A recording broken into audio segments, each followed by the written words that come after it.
Bebe show kwan a be fa so aye authentic Ghanaian rock buns a wonfa oven ene beye. Very easy. Obi abetimi aye bi edi. Yen hya ase. Asa be hia wo bo na fa wusam. Ye use soft isam ni bi ene de aye. Enti ya de wo baking soda, wo baking powder, ena wo nutmeg, ene wo nchene. Enso agum. Enti ya no onum na nyina afra kama. Enti ye fry bia na ya fa ye butter your room temperature no and you know I should than your soft and so than your hard.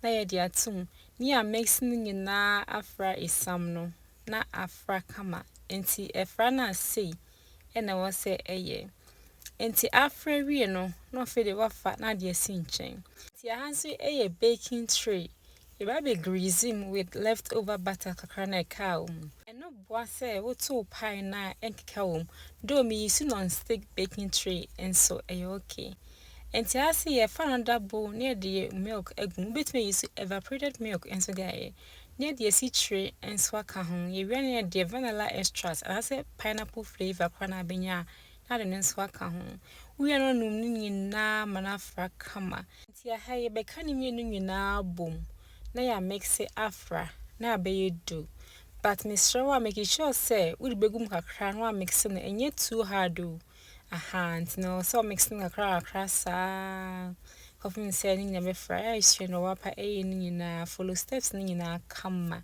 recipe e be should so ato kakra so oven mu ye dey compare the one without oven no ni ahwe the way be see turning out and you prefer the better oven ma no use se woni oven so wo fia obetim so atra wapa method ya o use ye na de ato wa de kama enti asense matumi bo ase am na mix kama anye over mix okwan am fa so snow without oven any me so me dana e to a medium heat na fa me chense kese na me di nsuo kakra gum na me bo so amanehu enti asense me use me ice cream scoop e da tete me sam no egumi cause person na about the same sizes enti high so ametiti ma din kan so me oven no e dey at 350 degrees and e be use dey bake oven one nso so enti high ti wi a na fere dey si nchen enti me an say me safa another tray na me dey butter kakra efe mu ti leftover dough na kai no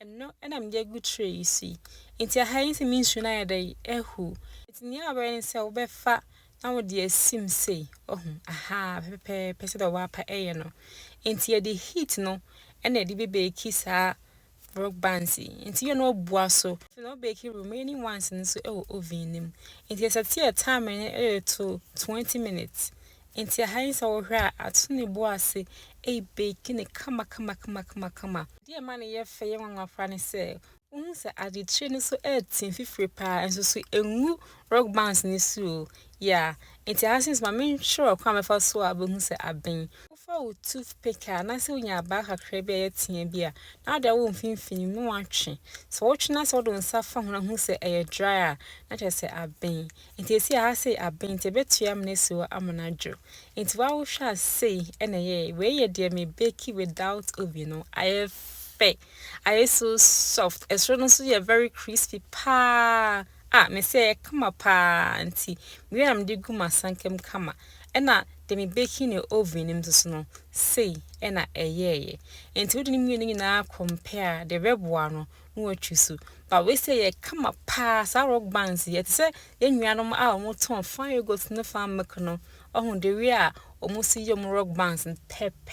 So we try recipe ya pepe na biano. Soft and crispy from outside and you will love it. Me fa kwenya waste man do bi biara se so nya bre a heavy day. So when your papa bi day ho a if I chawa ya no nya bre no I like it. No I share. No follow amame. You say share.